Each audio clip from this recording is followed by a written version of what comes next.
How and why could confessing Christians either tolerate or support the totalitarian Nazi regime of Hitler in World War II? We cannot help but ask that question because we see the bulging eyes of the skeletal concentration camp victims looking up in those black and white photographs. But we must realize that nobody in the pre-war years could have predicted that the concentration camps would come to define Nazism. One of the main sources we used for this video on how Christians kept the faith in Nazi Germany was Victoria Barnett's books, For the Soul of the People. And she had excerpts from post-war interviews of confessing Christians in her book. And the slides in this video come from this rather long video. Germany on the eve of World War II was about 97% Christian, a third were Catholics, and 2/3 were Protestant. Therefore, Christianity under Hitler is really two interlocking stories.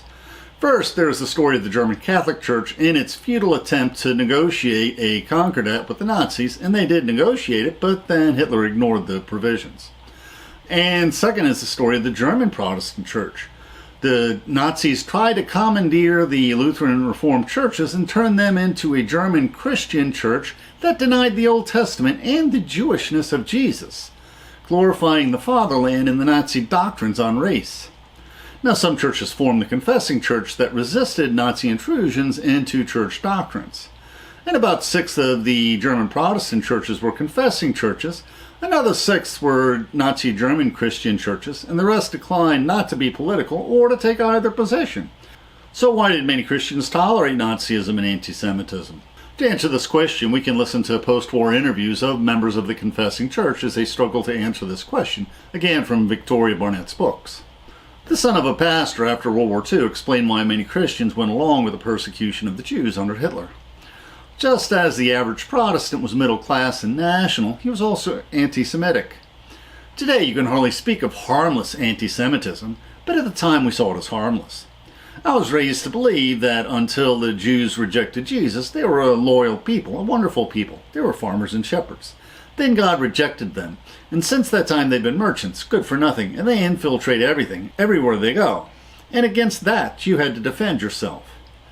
Certain kinds of restrictions on the civil rights of Jews, that was generally talked about and sympathized with.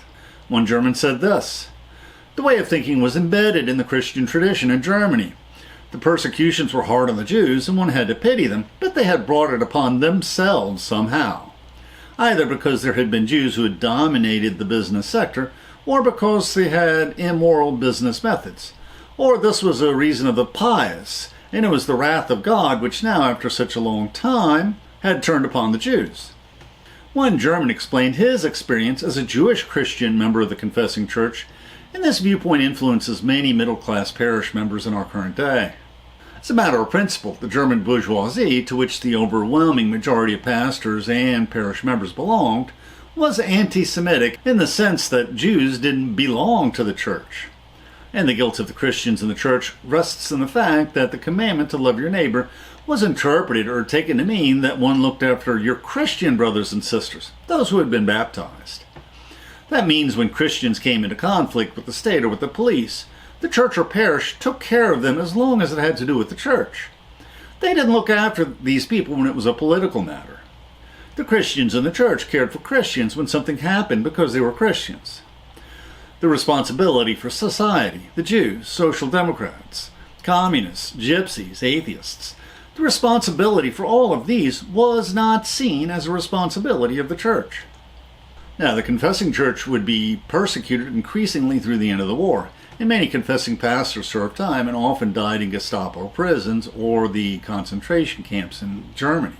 Many confessing church students were purposefully drafted into military service.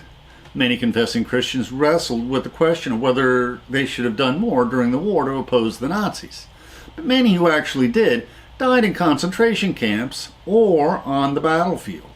Although the individual churches initially sought mainly the freedom to worship and congregate without governmental interference, they were increasingly forced to face the many moral challenges thrust upon them. And this is a picture of the founder of the movement, Karl Barth, the famous Swiss theologian. And you never saw an organized resistance in Nazi Germany that you saw in Vichy and occupied France. But then Germany was the conquerors rather than the conquered. Although the confessing church was never a resistance organization, Some individuals were part of the small German resistance, including the martyr Dietrich Bonhoeffer. What could the ordinary devout do in such extraordinarily evil times? Should they try to comfort their Jewish neighbors who had been ordered to the train station to be sent to the death camps?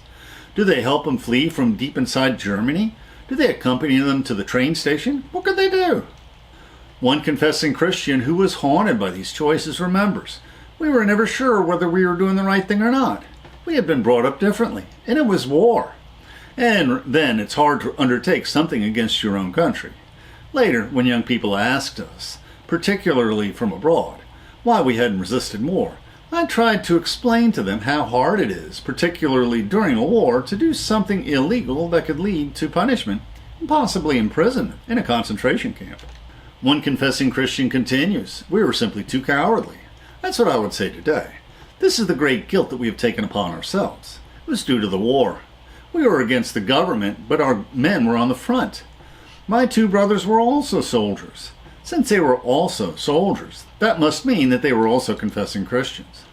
Many people do not realize that thousands of concentration labor camps were built in Germany in the Third Reich. A German pastor remembers. The concentration camp lay between my two parishes. The borders of the camp were a few hundred meters from my parsonage. From the fields behind my house, you could see the towers and boundary walls of the camp. When the prisoners were taken to their workplace, we saw them, emaciated, wraith-like. Parish members and school children often put bread unobtrusively on the street curb out of pity, so that the prisoners could grab it and get a little more nourishment. This happened even during the war when food was rationed. Our pastor continues, "There was no gas chambers in the camp near our church, but they had a crematorium. When the prisoners died as a result of the treatment in the camp, with not enough food, overwork, and the gruesome treatment, then they were cremated. We could see the number of murdered prisoners in the perpetually smoking chimneys of the crematorium. Some were murdered when out of desperation they ran into the barbed wire." Those who lived in the south part of the parish witnessed the Russian POWs arriving, totally exhausted. They had been transported for weeks, standing in closely penned in cattle cars, and when they pulled up to the train station, they just fell out. This always took place at night under the glare of spotlights. The tower of corpses rose beside the still living bodies that tumbled out onto the platform. The living prisoners would be driven by the SS men with whips and dogs into the camp. Those who collapsed got a kick that snapped their necks. Our parishes knew what was happening there. The knowledge about the procedures in the camp lay like a poison cloud over the parishes. Because of that, the recognition grew quickly that this war would work its way out on us like the judgment of God. And there were many labor camps where conditions were harsh, but not as harsh as the concentration camps. One half-Aryan worker recalls, "We were housed in military barracks where 24 people slept instead of 16. The room was overfilled, but we had an oven in the room and we had as much wood as we could take from the forest to heat the oven. We received our board and we even had the chance to steal sugar beets or potatoes from the fields whenever we wanted, so we had enough to eat. Although the camp was under the control of the Gestapo, we had a camp commandant who screamed like a starling, but he didn't touch anyone physically, and under the most threadbare pretenses, he gave individuals weekend leaves. I once had such a leave once myself. From the account, it seems that they were paid very little, if anything, for their labor, but there was no labor unrest there. They weren't starving or beaten or overworked. Life was as good as could be for a slave in Nazi Germany. Many French POWs worked in many camps like this camp. But the war brought out the worst in the morally weak. One prison chaplain was discussing his war experiences with a farmer, and he remembered, "I had SS men in my prison who loaded Jewish children onto a bus and said they were taking them on an outing, and then they hanged them in a forest." The farmer said, oh, what criminals they were. The chaplain responded, "They were farm boys from Schleswig-Holstein. Before the war, they wouldn't have bent a hair on a dog or a horse or any animal. But during the war, they hung children." The government tried to keep news of these mass murders from the ordinary people. One lady could not recall when she first heard of the mass murders. "We knew some things, but we never knew the entirety. We knew more than others, but we actually learned the extent of the horrors after 1945. No one ever came back from the concentration camps. When people did return, they had to sign that they wouldn't talk, and they were much too afraid to talk. The war softened the hearts of many Germans. One German remembers shopping during the brutal Allied bombing of Berlin. And the shopkeeper was talking to another customer whom she knew and said, This is the punishment for what we've done to the Jews. And she dared to say so much, although I was a stranger in her shop. The YouTube description includes a link to our PowerPoint script that we uploaded to SlideShare and also our blog. And please consider becoming a patron of our channel. Plus, you can click on the Meetup or small M icon to participate in our online discussions, where we practice our future YouTube scripts. And please click on the links for other videos that will broaden your knowledge and improve your soul.